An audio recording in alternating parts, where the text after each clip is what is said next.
সরস্বতী পুজো আর হলুদ শাড়ি পরে একটা লুক দেবো না, তা কি হয়? চলো আজকে একটা ট্রেডিশনাল লুক তোমাদের সাথে শেয়ার করি। তো প্রথমে একটা লাইট ময়শ্চারাইজার নিয়ে ভালো করে অ্যাপ্লাই করে নিলাম, তারপর একটা প্রাইমার অ্যাপ্লাই করলাম। তোমরা কিন্তু সানস্ক্রিন অ্যাপ্লাই করতে একদম ভুলো না, আর তার সাথে যদি একটু শিমারি এফেক্ট থাকে তাহলে তো কোনো কথাই নেই। দেন একটু আইব্রাউটা ডান করে নিলাম। আর এটা কিন্তু মাথায় রাখবে, কোনো রকম এক্সট্রা ড্র করো না, এটা কিন্তু ব্রাইডাল মেকআপ নয়, জাস্ট একটা মর্নিং লুক। আজকে আমি প্যাকের একটা লাইট ফাউন্ডেশন, এইচডি ফাউন্ডেশন যেটা, মানে ওটা অ্যাপ্লাই করছি। এটা আমার স্কিনে ভীষণ ভালোভাবে স্যুট করে। তো তোমরা না চাইলে অনলি কনসিলার অ্যাপ্লাই করতে পারো, বা বিবি সিসি ক্রিম যা আছে সেটাই অ্যাপ্লাই করে নিতে পারো। তো যত লাইট মেকআপ করবে ততই কিন্তু ডের পক্ষে ভালো, কারণ এটা তো জাস্ট তোমরা একটু ঘুরতে বেরোনোর একটা লুক। তারপরে ভালো করে ব্লেন্ড। আর একটা জিনিস, যখন তোমরা ফেসকে ব্লেন্ড করবে তখন কিন্তু কান আর গলাকে বাদ দিলে চলবে না, তাহলে কিন্তু কালারটা মিসম্যাচ হয়ে যাবে।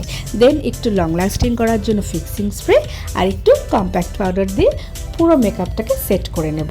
আজকেও কিন্তু যেহেতু মর্নিং লুক, তাই কন্ট্যুরকে বাদ দিয়ে অনলি আমি ব্লাশ অ্যাপ্লাই করলাম।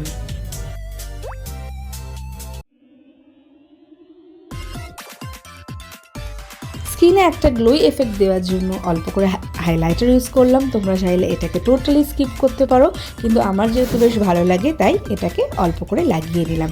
আর আজকে আইজের জন্য একটা লাইট পিঙ্ক অ্যাপ্লাই করছি, তোমরা দেখতেই পাচ্ছ কতটা হালকা। আর জাস্ট কর্নারটাকে একটু ডার্ক করে নেবো। তাছাড়া কিন্তু আমি কোনো কিছুই রাখিনি আই মেকআপে। আর ওই ব্রাশটা দিয়ে একটু আমার লোয়ার ল্যাশ লাইনও অ্যাপ্লাই করলাম। আজকে আমি লাইনার অ্যাপ্লাই করব না, অনলি কাজল। তো জাস্ট একটু মোটা করে পরে নিলাম, আর কর্নারটাকে একটু এক্সট্রা করে স্মাচ করে নিচ্ছি। তো তোমরা দেখতেই পাচ্ছ কেমন আসছে লুকটা।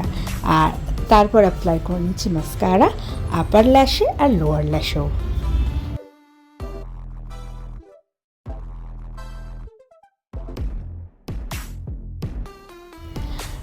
আজকে যেহেতু একটা ভাইব্রেন্ট কালারের শাড়ি পরছি, তাই একটা পিঙ্ক লিপশেড অ্যাপ্লাই করলাম, আর তার ওপর একটা ব্রাউন নিউডো অ্যাপ্লাই করলাম। আমি জানি না তোমরা ক্যামেরাতে কতটা বুঝতে পারছো, কিন্তু সামনে থেকে কিন্তু মারাত্মক ভালো লাগছিল এই শেডটা।